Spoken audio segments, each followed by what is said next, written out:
எனது அன்பான வணக்கத்தையும் நன்றியையும் முதலிலே தெரிவித்துக் கொள்கின்றேன்.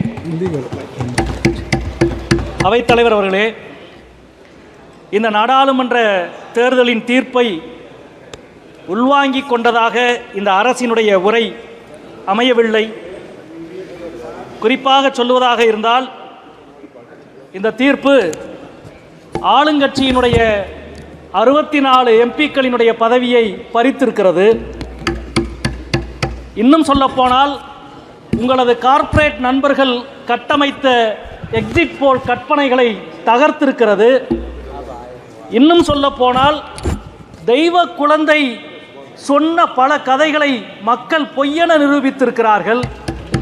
இவ்வளவு நல்ல ஒரு தீர்ப்பை 18வது நாடாளுமன்றத்தில் மக்கள் வழங்கியிருக்கிறார்கள். அதைவிட முக்கியம், உங்கள் கைகளில் பெரும்பான்மையை கொடுத்தால் எங்கள் கைகளில் வாக்களிக்கும் உரிமை கூட இருக்காது என்ற அச்சத்தை இந்திய மக்கள் வெளிப்படுத்தியிருப்பதுதான் இந்த தேர்தலினுடைய தீர்ப்பு. நண்பர்களே, 17வது நாடாளுமன்றத்தினுடைய கடைசி நாளில் பிரதமர் இந்த அவையிலே பேசிய பேச்சை நான் நினைவுபடுத்த வேண்டும் என்று நினைக்கின்றேன்.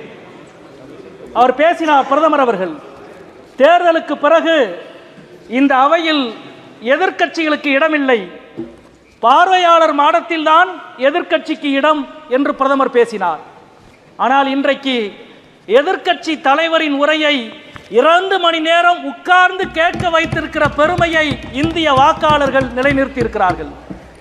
அது மட்டுமல்ல, எந்த விவசாயிகளினுடைய டிராக்டர்கள் டெல்லிக்குள் வரக்கூடாது என்று இந்த அரசு உத்தரவு போட்டதோ, இன்றைக்கு அதே விவசாய போராட்டத்தின் தலைவர் எங்கள் அன்பு தோழர் அமராராம் டிராக்டரிலே உள்ளே வந்து பதவி பிரமாணத்தை எடுத்திருக்கிறார் என்பதை இங்கே நான் பதிவு செய்ய கடமைப்பட்டிருக்கிறேன்.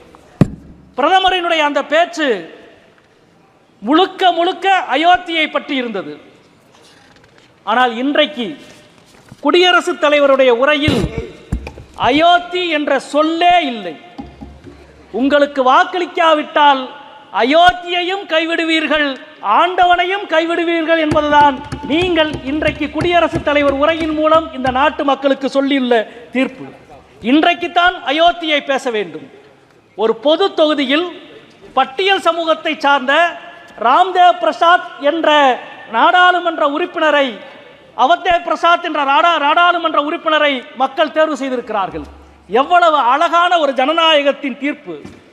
கோவில்களை வாக்குச்சாவடியின் வாசலாக பாஜக பார்க்கிறது. கோவில்கள் வாக்குச்சாவடியின் வாசல் அல்ல, அது ஆன்மீகத்தின் உறைவிடம் என்பதை உங்களுக்கு அறைந்து சொல்லி இருக்கிறார்கள் அயோத்தி மக்கள். அது மட்டுமல்ல நண்பர்களே, நீங்கள் அயோத்தியினுடைய ராமர் உங்களை கைவிட்டார். வாரணாசியிலே காசி விஸ்வநாதர் முதல் 3 சுற்று உங்களை தவிக்க விட்டு விட்டார். தெய்வத்தின் குழந்தை என்று நீங்கள் சொன்னதை மனிதர்களான எங்களாலேயே தாங்கிக் கொள்ள முடியவில்லை, தெய்வங்களால் எப்படி தாங்கிக் கொள்ள முடியும்? எனவே தான் நீங்கள் ராமரை கைவிட்டு விட்டு விஸ்வநாதரிடம் போனீர்கள். விஸ்வநாதரை கைவிட்டு விட்டு இன்றைக்கு ஜெகநாதரிடம் போயிருக்கிறீர்கள். விரைவில் ஜெகநாதரும் உங்களுக்கு நல்ல அருளை பாவிப்பார். இங்கே அமைச்சர்கள் எல்லாம் பேசினார்கள். மீண்டும் செங்கோலோடு எங்களது பிரதமர் மோடி நாடாளுமன்றத்திற்கு அவைக்குள்ளே வந்திருக்கிறார் என்ற அமைச்சர்கள் பெருமையோடு பேசியிருக்கிறார்கள். செங்கோல், மணிமுடி, சிம்மாசனம் இதையெல்லாம் தகர்த்து எறிந்துவிட்டுத்தான் இந்திய ஜனநாயகம் இந்த அவையிலே காலூன்றியது. மன்னராட்சி எப்பொழுது ஒளிந்ததோ அப்பொழுதே செங்கோலின் மகிமையும் ஒளிந்து விட்டது. செத்துப்போன சிங்கத்தின் தோலை போர்த்தி கொண்டு காட்டுக்கு ராஜா நான் தான் என்று நீங்கள் கதையடித்துக் கொண்டிருக்கிறீர்கள். உங்களுக்கு தெரியுமா, இந்த செங்கோலை கையிலே வைத்திருந்த ஒவ்வொரு மன்னனும் தனது அந்தப்புறத்தில் எத்தனை 100 பெண்களை அடிமையாக வைத்திருந்தான் என்று. இந்த செங்கோலை கொண்டு வந்து இந்த இடத்திலே வைத்ததன் மூலம் இந்த நாட்டு பெண்களுக்கு நீங்கள் என்ன சொல்ல விரும்புகிறீர்கள்? வேதனையாக இருக்கிறது. இந்த இடத்திலே நாங்கள் மீண்டும் பதிவு செய்ய விரும்புகிறோம். நாடாளுமன்றத்தினுடைய வாசலில், நாடாளுமன்றத்தின் நுழைவாசலில் தேசத்தந்தை காந்தியின் சிலை இருந்தது. நாடாளுமன்றத்தின் முன்புறம் அண்ணல் அம்பேத்கரின் சிலை இருந்தது. இன்றைக்கு அவைகளெல்லாம் காணவில்லை. நாடாளுமன்றத்தின் பின்புற வாசலிலே காந்தியை கொண்டு போய் வைத்திருக்கிறீர்கள், அம்பேத்கரை கொண்டு போய் வைத்திருக்கிறீர்கள். ஆனால் சாணக்கியரையும் சாவர்காரையும் செங்கோலையும் நாடாளுமன்றத்துக்குள்ளே வைத்திருக்கிறீர்கள். ஆளுங்கட்சியை சார்ந்தவர்களுக்கு நாங்கள் சொல்லிக் கொள்வோம், நாங்கள் அரசியல் சாசனத்தை கையிலே ஏந்தியபடி பதவி பிரமாணத்தை செய்தோம். ஏன் தெரியுமா? உங்களால் எது அழிக்கப்பட நினைக்கிறதோ அதை உயர்த்தி பிடிப்பதற்குத்தான் மக்கள் எங்களுக்கு வாக்களித்திருக்கிறார்கள். நீங்கள் எதை அழிக்க நினைக்கிறீர்களோ அதை உயர்த்தி பிடிப்போம். நீங்கள் உயர்த்தி பிடிக்க நினைத்ததை நாங்கள் இந்த அவையிலே இருந்து அகற்றுவோம் என்பதை இன்றைக்கு உங்களிடம் நாங்கள் சொல்லிக் கொள்கிறோம்.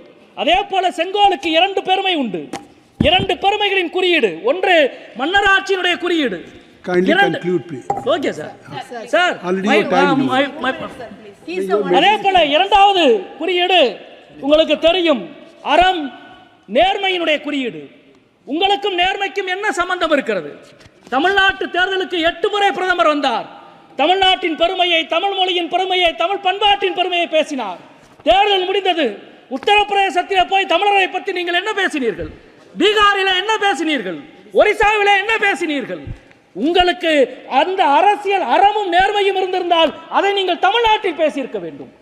எந்த நேர்மையுமே இல்லாமல் நீங்கள் எந்த ஆட்சியாளரும் இவ்வளவு இழிவாக தமிழ்நாட்டை பேசியதில்லை. அதே போல சிறுபான்மை மக்களை ஊடுருவற்காரர்கள் என்று, அதிக குழந்தைகள் பெற்றுக் கொள்கிறவர்கள் என்று, வழக்கை அபகரிக்கிறவர்கள் என்று நீங்கள் பேசுகிறீர்கள். தொடர்ந்து இதையெல்லாம் தேர்தல் ஆணையம் பார்த்து கொண்டிருந்தது என்பதை நாம் பார்க்கின்றோம். அதே போல இன்றைக்கு தேர்தலுக்கு பிறகு நீட் தேர்வு பிரச்சனை, ஏறக்குறைய கோச்சிங் மாஃபியாக்கள் தேர்தல் முகைமைகளை தங்கள் கைகளிலே வைத்திருக்கிறார்களோ என்று மக்கள் அஞ்சுகிறார்கள். அதை பற்றி கல்வி அமைச்சர் பேச மறுக்கிறார். ரயில் விபத்தை பற்றி ரயில்வே அமைச்சர் பேச மறுக்கிறார். மணிப்பூர் வன்முறைகளை பற்றி உள்துறை அமைச்சர் பேச மறுக்கிறார். ஆனால் அதற்கு பதிலாக தேர்தலுக்கு பிறகு இந்தியாவின் பல இடங்களில் சிறுபான்மை மக்கள் மீதான தாக்குதல் கட்டவிழ்த்து விடப்படுகிறது. அதே போல பல இடங்களிலே எழுத்தாளர் அருந்ததிராய் துவங்கி அரவிந்த் கெஜ்ரிவால் வரை அனைவரின் மீதுமான சட்ட நடவடிக்கை கட்டுப்படுத்தப்படுகிறது, வேலெடுக்கப்படுகிறது. இவைகள் நிறுத்தப்பட வேண்டும். இந்த தேர்தலில் இந்த தேர்தலின் மூலம் உங்களது சரிவு ஆரம்பமாகிவிட்டது. 63 இடங்களை மக்கள் பறித்தார்கள் என்பது மட்டுமல்ல, உங்கள் தோழமை கட்சிகளையே நீங்கள் மதிக்க பழகிவிட்டீர்கள். 12 எம்பிக்கள் கொண்ட என்டிஏவின் கட்சியை பிரதமர் எழுந்து நின்று வணக்கம் சொல்கிறார். அது இந்த நாட்டின் தலைப்பு செய்தியாக மாறுகிறது. எனவே உங்கள் சரிவு ஆரம்பமாகிவிட்டது. ஜனநாயகத்தின் குரல், சமூக நீதியின் குரல் தான் இந்தியாவின் குரல் என்பதை மக்கள் மீண்டும் மீண்டும் நிரூபிப்பார்கள் என்று சொல்லி முடிக்கிறேன். வணக்கம்.